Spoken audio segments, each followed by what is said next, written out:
Welcome to Sober Sunrise, a podcast bringing you AA speaker meetings with stories of experience, strength, and hope from around the world. We bring you several new speakers weekly, so be sure to subscribe.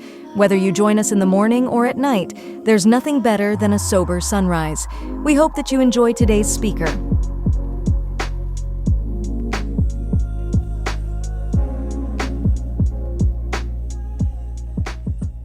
Thank you so much, Maria. Thank you so much. I appreciate that a lot. And thank you, Carrie, for asking me to be with you. New Horizons, you are floating my boat. What a beautiful format. How lovely and principled, and how Alcoholics Anonymous-y. I'm loving it. Thank you so much. I have had a moment of silence, and I've asked my higher power to guide my thoughts, my actions, and my speech. That means I'm going to give 3 talks, as I was taught by Granny Pat. I am an alcoholic, by the way. My name is Ashley. There's the talk I've planned, the talk I will give, and the talk afterwards I wish I had given. And if I'm a little scared, it's just my higher power shaking the truth out of me. As Granny Pat, who introduced me to these 12 steps on the 6th of February, 2006, said to me, but guess what? That's not my sobriety date. My sobriety date is the 30th of December, 2006, and there's an interesting gap there, and I'm going to tell you a little bit about that. And I do have a home group. It is the Beacon Group. I'm calling you from Berlin, so good morning, good afternoon, good evening. And I'm looking forward to getting back to my home group and being able to participate in person. I've been doing online and phone meetings. And I do have a sponsor. I do sponsor women. I'm currently I'm reading and working step 11. I do steps 10, 11, and 12 to the best of my ability and very robustly and thoroughly. And I'm devoted to the literature of Alcoholics Anonymous. It absolutely has saved my life. And I am going to try to tell you, how I got here. It's a little bit of an unusual story, but I suppose all of us have our distinct ways of finding these beautiful rooms, and take you through my journey with the steps, traditions, and the concepts of service, because I'm a 3-legacy woman, and I have found that I have a lot of big feelings, and the concepts of service in particular really guide my behavior when I'm having big feelings. When I'm sitting at the supper table with my husband and his daughter and his daughter's mom, which is a constellation in which I frequently find myself, and my fear comes up or something, I have to remind myself, concept 4, participation is the key to harmony. I need to participate. So I want to make sure that I touch on the concepts too while we're together this morning for y'all. And I've got some special friends who are here, so thank you all for dialing in. So first of all, I did grow up in a multigenerational alcoholic home. My great-grandmommy was a flophouse drunk who died on the streets in eastern Kentucky. And there's a lot about attitudes toward alcohol in my story. And when my Nana, her daughter, was told by a social worker who came to the door of my great-grandparents' home to say that her mother was dead, she said, well, what's that got to do with me? Just real indifference, because my Nana grew up with a broken heart. She was an adult child and had been abandoned by her alcoholic mother. And, there's a lot of trauma in that story. My great-grandmommy murdered her husband and ran away with her lover and burned down the family business and just did all kinds of things in her disease. And that's just the beginning of the tales of woe. And then both my parents are alcoholics. I was raised in an alcoholic home. I lived in the kind of home where when the police came, I wondered why they didn't take me with them when they left.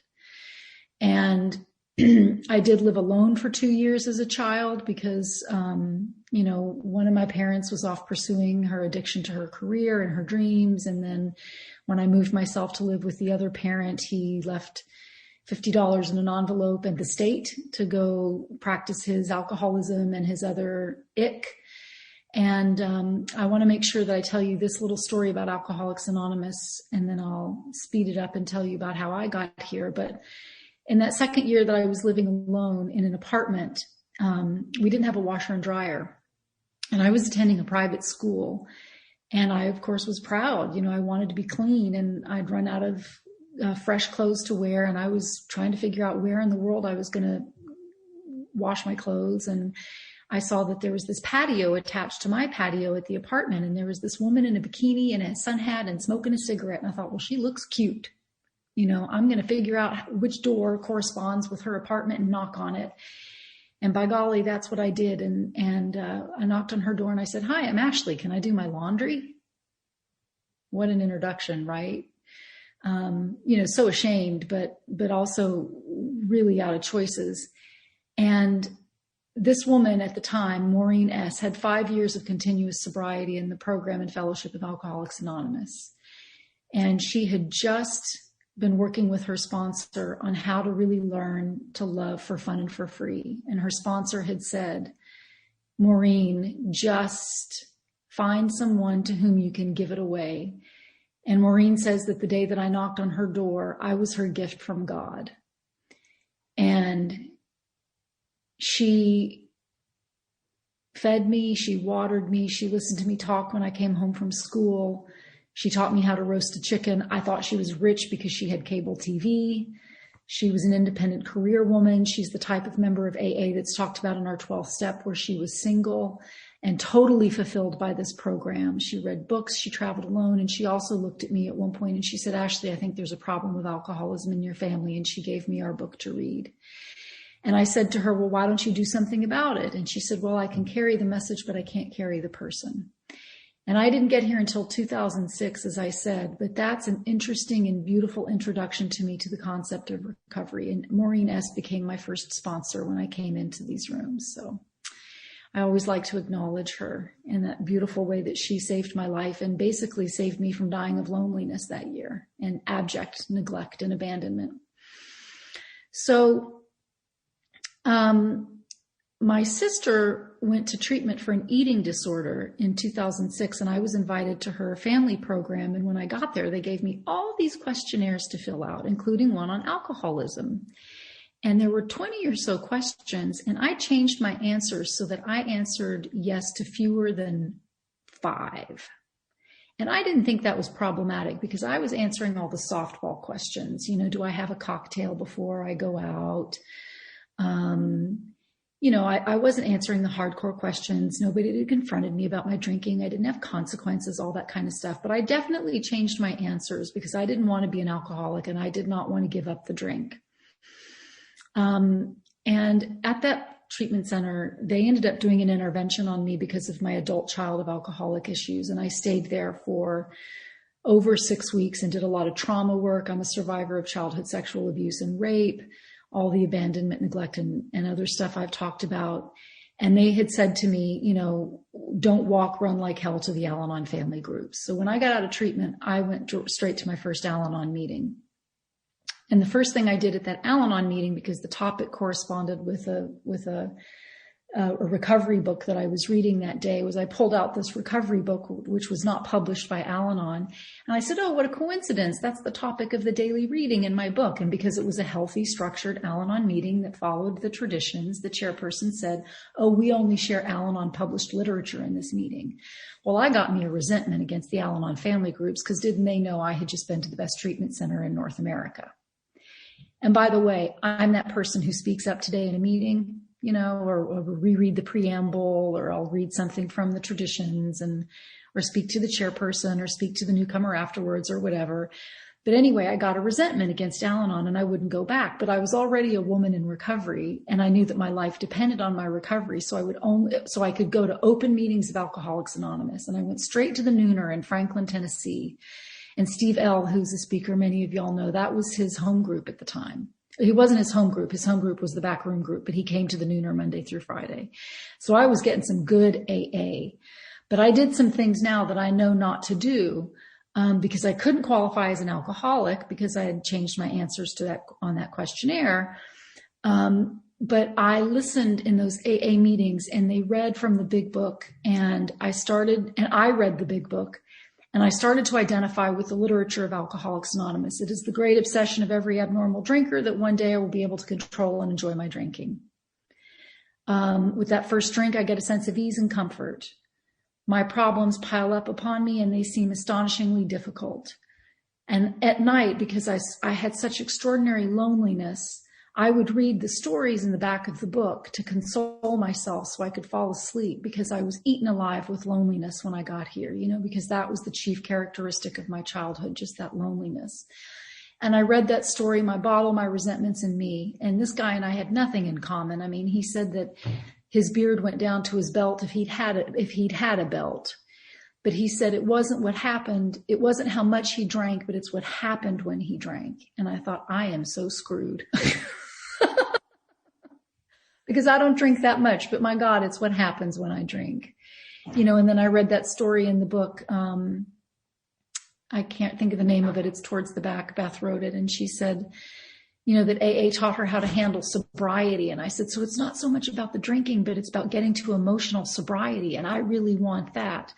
So you get the idea, because I was going to a meeting where there were good people in sobriety, and I was getting a head full of AA while I had a belly full of white wine and champagne.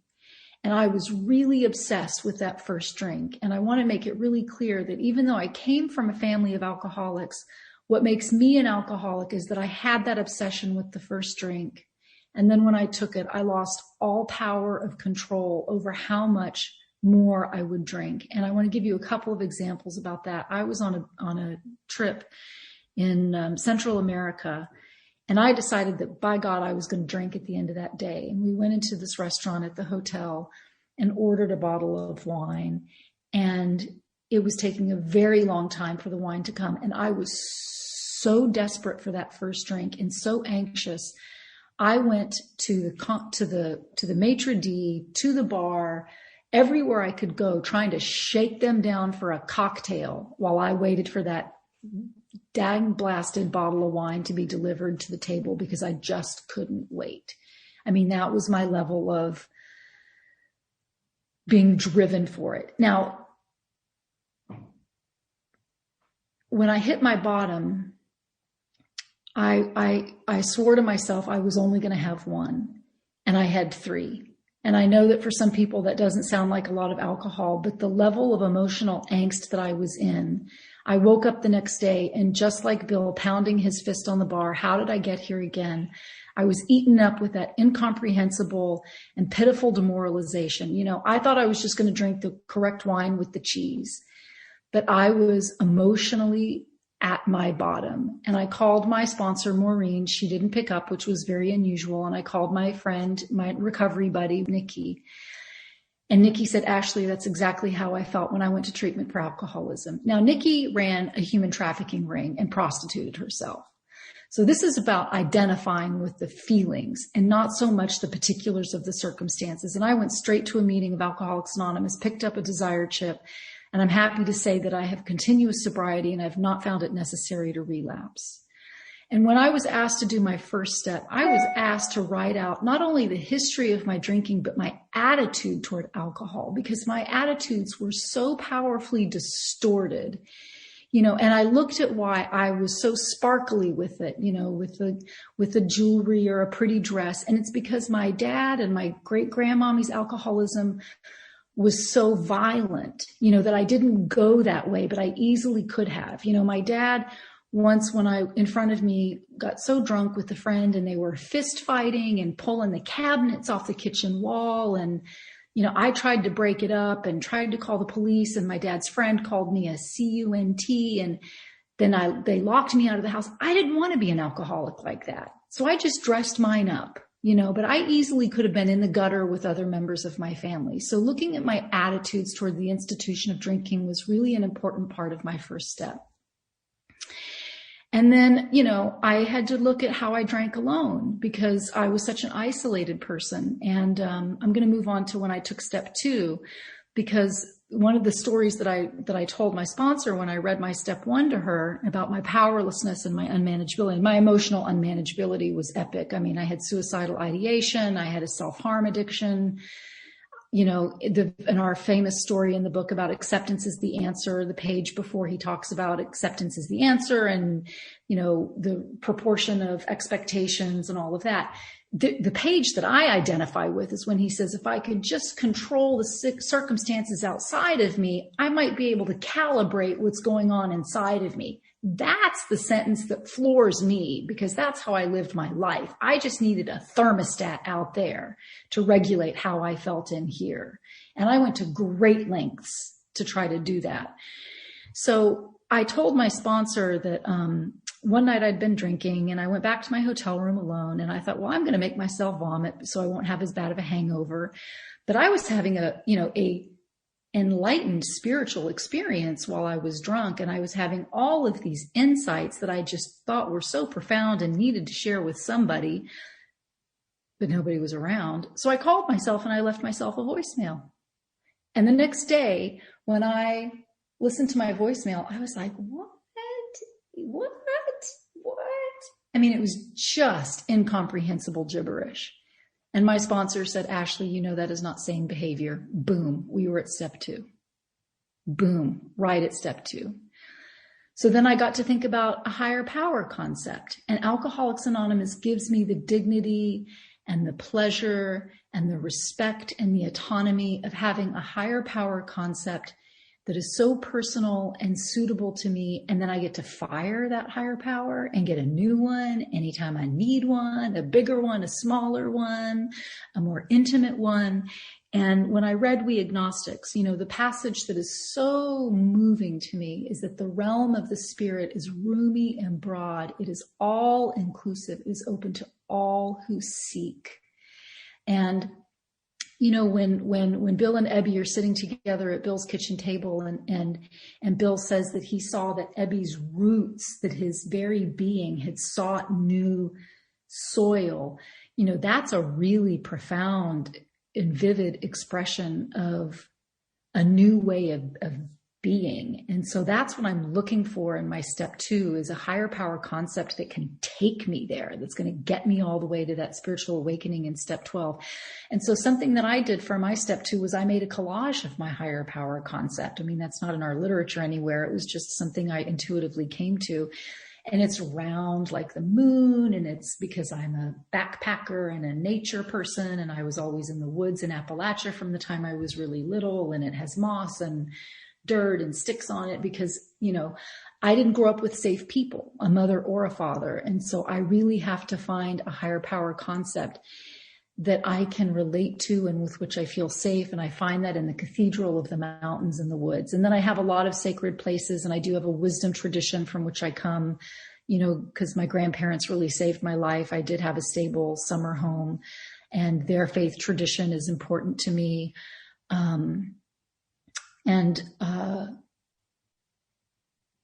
You know, and I consider sanity. I was just working step 2 today with a sponsee, and, you know, it's just peace of mind. It's just being able to have some darn peace of mind, you know.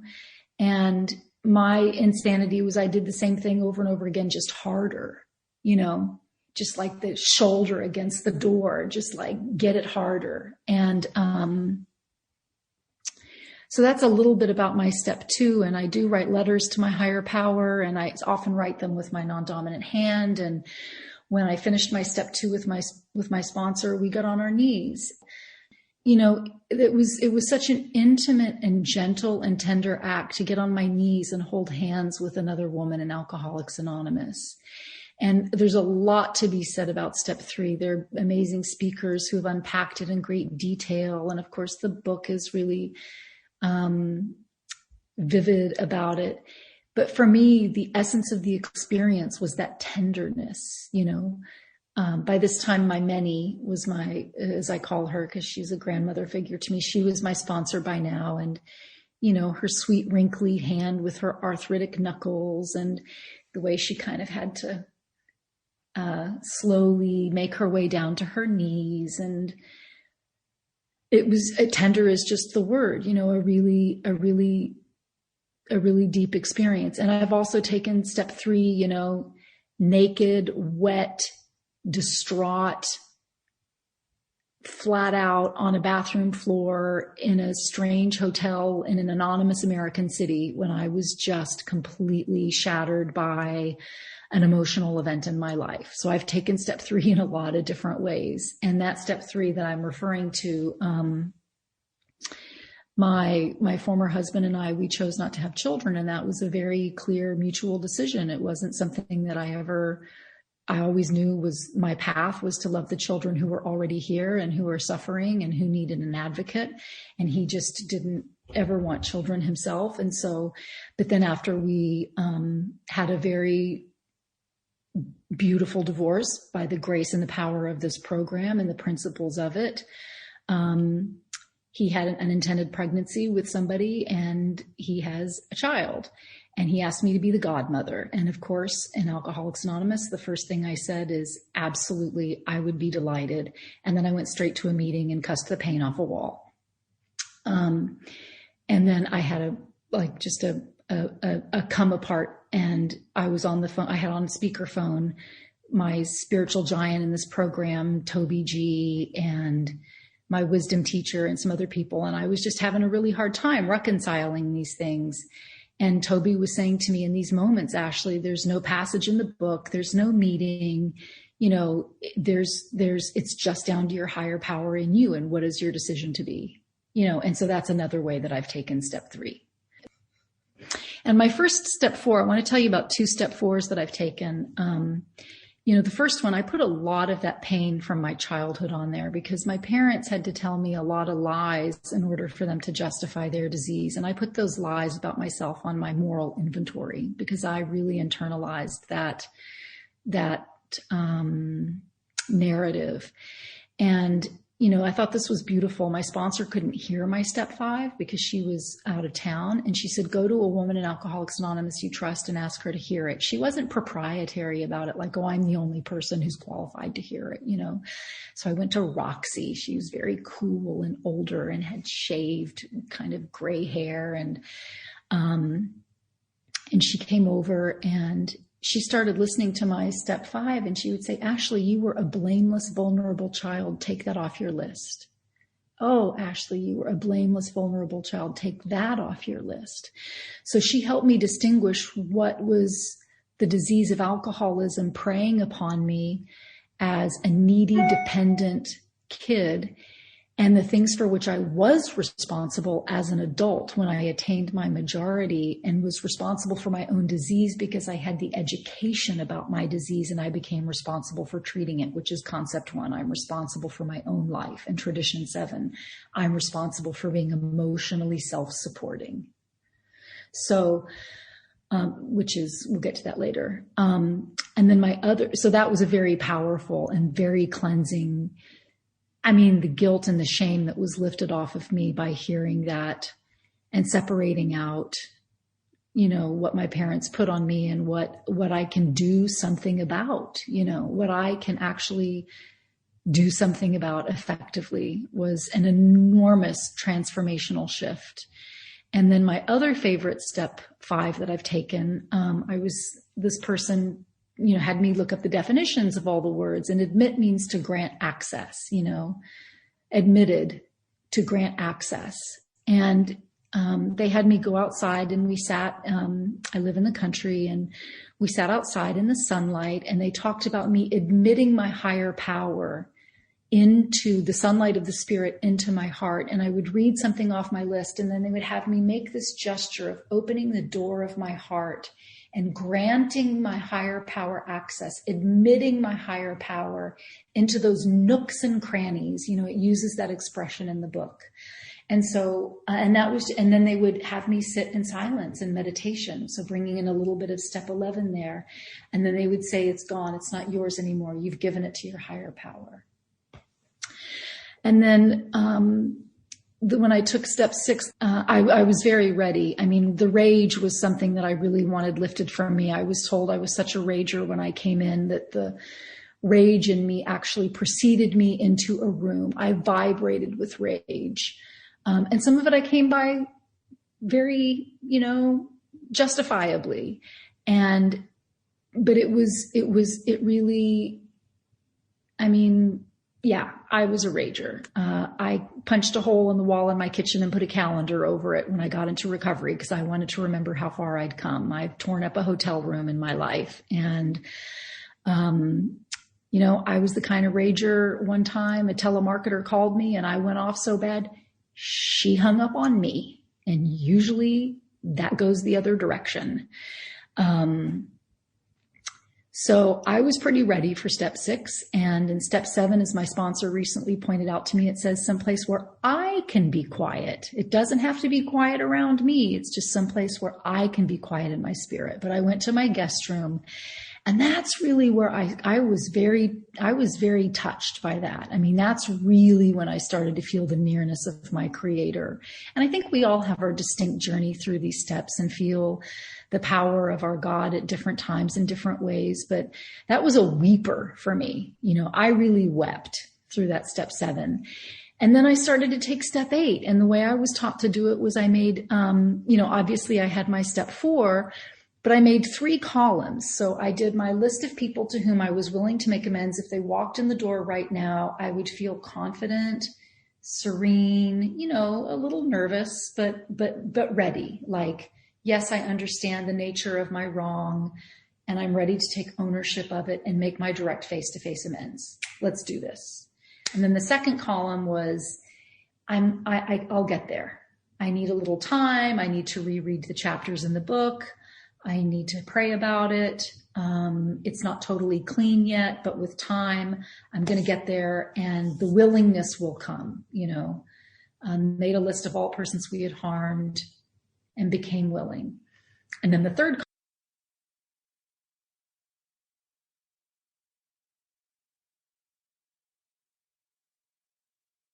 my perpetrators primarily, like, no, thank you. And so what my sponsor taught me was, go with the easier, safer people first, build up some trust, some self-esteem, and, the relationships where it's easier to get that momentum going, and then move on to step 10, and I started with some girlfriends. I started with some work relationships. And one of the things my sponsor taught me too is, in some instances, don't be too specific about making the direct amends, because I might leave out the very thing that was most offensive and hurtful and harmful to the person. They'll maybe like, what about blah, blah, blah, blah, blah, man, that's what was really messed up. So sometimes I say, I offer my heartfelt amends for any and all wrongs I have done. And in other times I really unpack it. But the book is so divine because it gives such explicit direction for how to make amends. And I'm very disciplined with our literature. And when I'm going to make an amend, I read step 9 in its entirety in the big book of Alcoholics Anonymous, because it has all the keywords, the buzzwords, and its guidance is just, I find it totally infallible. I also talk to my sponsor. I might also talk to my spiritual director. I take a lot of guidance on how to make direct amends, and it works. And then I'll talk to you a little bit about, working step 10 and back then, and then how I do it now. And, I did start with a recovery buddy. Her name was Nikki. We're still recovery buddies. She's just the best. And, we started with the slogans with our step 10. And how did we work a slogan? How did we apply just for today, or think, or for the grace of God? And, and halt. Did we let ourselves get hungry, angry, lonely, or tired? And so we did these daily check-ins. Did we make a meeting? Did we read something in the book? Did we talk to another alcoholic? And I love step 10 in our 12 and 12. It obviously talks about the 3 different kinds of inventories, particularly the spot check inventory that I can use anytime during the day. And it's got that very famous sentence. It's a spiritual axiom that whenever I'm disturbed, there's something wrong with me. But it's such a generous and gracious step. And in the 12 and 12, it says that other people too are suffering the pains of growing up. I find step 10 is where I really start to grow in compassion, where I can start to hold other people as equally fragile, equally trying, stumbling and falling. And also it talks to me so much about my motives. It invites me in a broad way to take a look at why I do what I do. But then Bill doesn't leave it alone. He concludes with that last passage where he's like, oh, look a little deeper, because then even under my broad motives, I've got these really subtle ways that I deceive myself and try to hide a bad motive under a good one. And he also talks about these keynotes of how I can't stand it if I like a lot of people but love very few. And the people I don't like, as my sponsor says, I don't have to like everybody, but I have to love everyone. And it tells me that I can treat them with courtesy, justice, and kindness, and that's something that I've really gotten in recovery.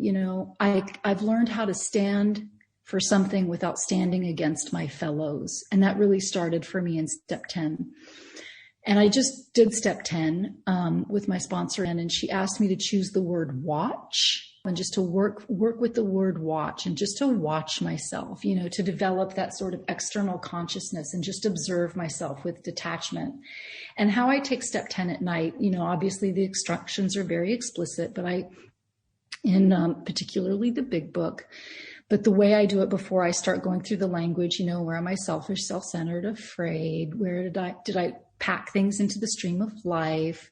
Do I owe an amends? Is there something I need to share with someone else? What I do is I say, hi, God. I'm a spiritual being having a human experience. Today I made a lot of mistakes because I'm supposed to. Because if I didn't make mistakes, I wouldn't need you. And my mistakes are actually designed to bring me closer to you and to have that reliance on you. And it talks about that so much in the 12 and 12 and the 12th step, like greater spiritual reliance on God, greater reliance on God. He just plays so much in the 12 and 12 on, anti-dependence over dependence, and that it's interdependence with our fellows and more reliance on God. So that's how I open my step 10, and then I journal in the morning and finish it. And if there's anything I need to clean up. In step 11, I do have a meditation practice. And I do it exactly the way it's lined out in the book. It's not a big mystery. It says we select and memorize prayers that express our highest values and ideals. And so I've selected prayers from all the world's great religious traditions, and I've memorized them. And I slowly go through the words. The 12 and 12 gives us, make me an instrument of thy peace, that prayer. So I started with that one. And then I say my prayers and I journal. And I think it's very important to note that Bill has this really wonderful tool in the 11th step in the 12 and 12 called constructive imagination, where in my prayer life, when I imagine a scenario that didn't go well, or where I wish I'd behaved differently, or I don't feel good about myself, I can use my constructive imagination and daydream about how I could do it differently next time. I love that. Because it helps me grow. It helps me stretch. It helps me create a vision for myself. And we have a chapter called a vision, that has the word vision in it. And also it tells me in the 11th step, I don't ask for things for other people. I don't pray agendas and my wishes and preferences for other people, because those are my ideas. Even if they're noble and well-intentioned, cure them of their disease, let them have a windfall, please resolve their marital troubles, let them get their goiter fixed. So when I pray for people, I literally just say the 11th step. May my mother have knowledge of her will for you. May my mother have the power to carry that out. Keep it really simple. And then step 12, the definition of the spiritual awakening that Bill provides is that I can feel, be, and believe things I previously simply could not. And today that has come true in my life, sometimes more so than others. And I do try to practice these principles, obviously, in all my affairs. And I want to tell you a little bit about a way I was able to do that. When I had this big accident in Africa on the 6th of February, I fell in the rainforest and my leg broke in 4 places, and I had very deep damage to one of my nerves. And because of where I was in an exceedingly remote place that takes days to get to, I did not have medical care for 55 hours, and I didn't have any pain medicine or anything. And the first part of the experience, I sat on the rainforest floor for 5.5 hours with a badly misshapen leg that was broken in 5 places and in 4 places. And one of the things that had to be done was a man had to walk from a village into the rainforest, and he adjusted my leg with his bare hands. And that had to be done 2 different times. And all I had was a stick to bite on. But I had Alcoholics Anonymous with me. And what I believe, because I go back to my step 2, is that the God of my understanding suffers with me and is with me in all ways, and it does talk so much in step 12 about greater spiritual development is always the answer. And I mean, obviously this was deeply traumatic. I was in different kinds of shock. It was painful beyond my wildest imagination. I was like an animal, but I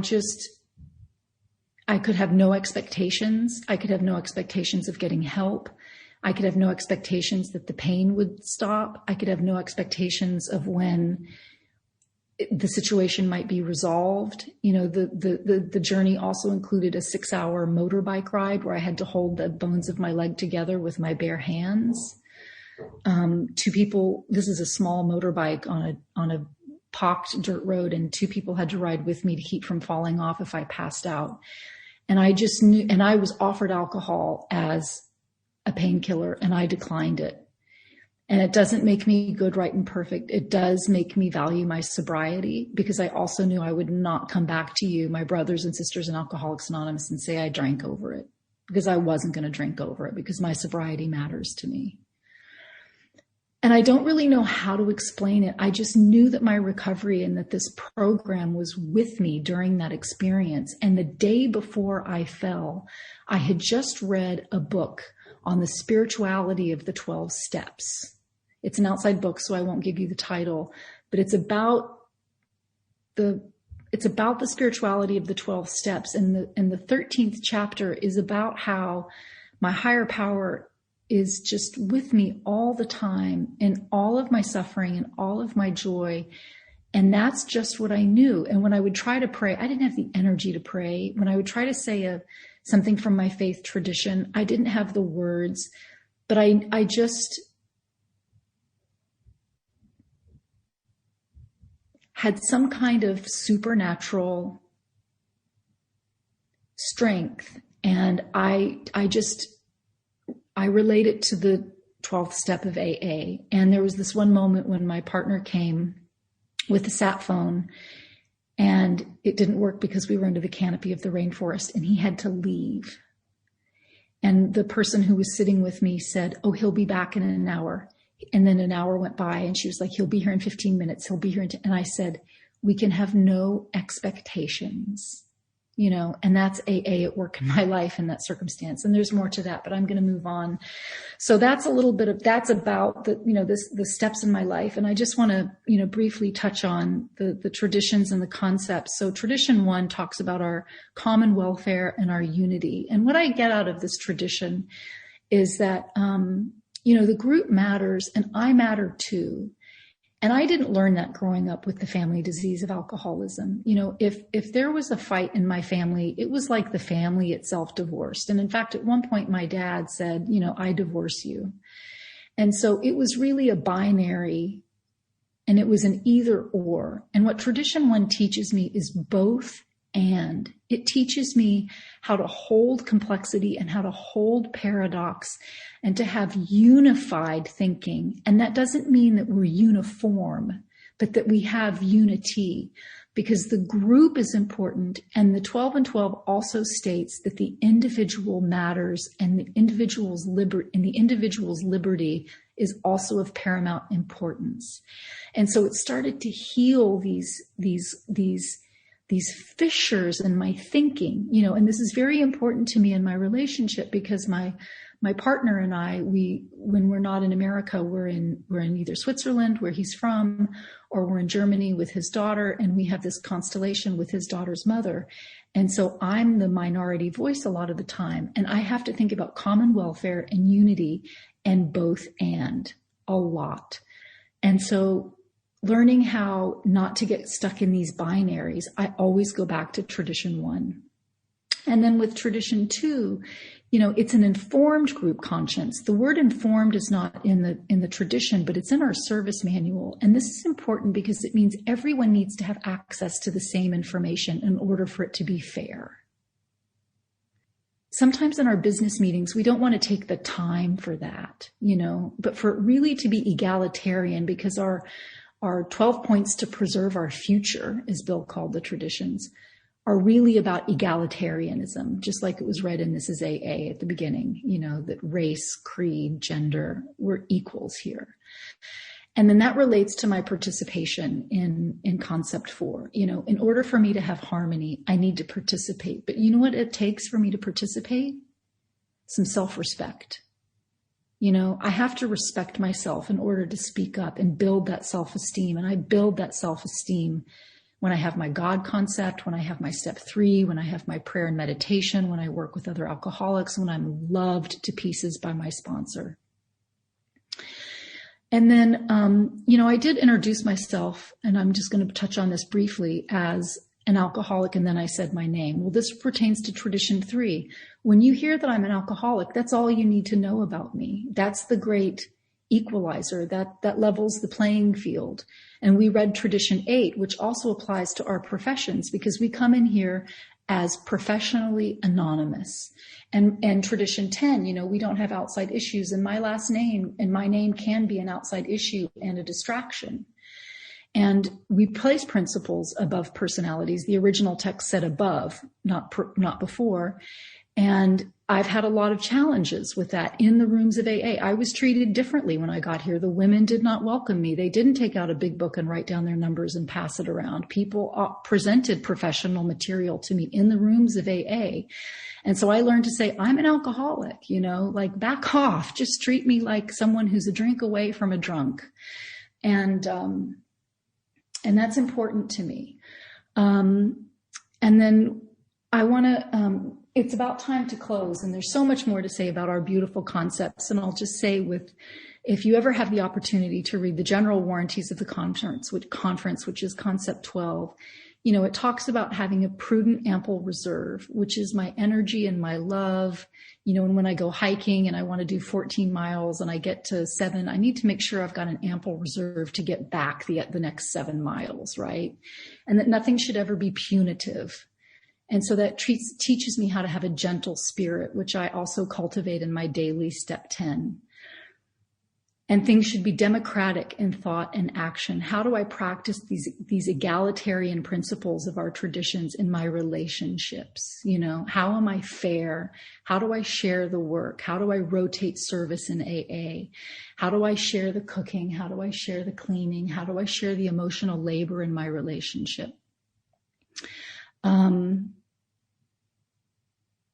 If you have the opportunity to get into the concepts, please do. I'm actually doing a concept study. I can put my number in the chat. Anyone is welcome to join it. And I'm just going to close with a reading from the 12 and 12, which is one of my favorites. And thank you so much for having me. It's been a real pleasure to share some of my story. There's more there, as there is with all of us. This is, so I don't know the exact page number because I'm reading it off my iBook, but it says, but today in well-matured AAs, these distorted drives have been restored to something like their true purpose and direction. We no longer strive to dominate or rule those about us in order to gain self-importance. We no longer seek fame or honor in order to be praised. When by devoted service to family, friends, business, or community, we do attract widespread affection, or sometimes singled out for posts of greater responsibility, we try to be humbly grateful and exert ourselves the more in a spirit of love and service. True leadership, we find, depends upon able example and not upon vain displays of power or glory. Still more wonderful is the feeling we do not have to be specially distinguished among our fellows in order to be useful and profoundly happy. In God's sight, all human beings are important. We're no longer in self-constructed prisons. These are the permanent and legitimate satisfactions of right living. True ambition is not what we thought it was. True ambition is the deep desire to live usefully and walk humbly under the grace of God. Thank you so much for the opportunity to be here today. It's really been a treat and a pleasure. Love y'all. Thank you for listening to Sober Sunrise. If you enjoyed today's episode, please give it a thumbs up as it will help share the message. Until next time, have a great day.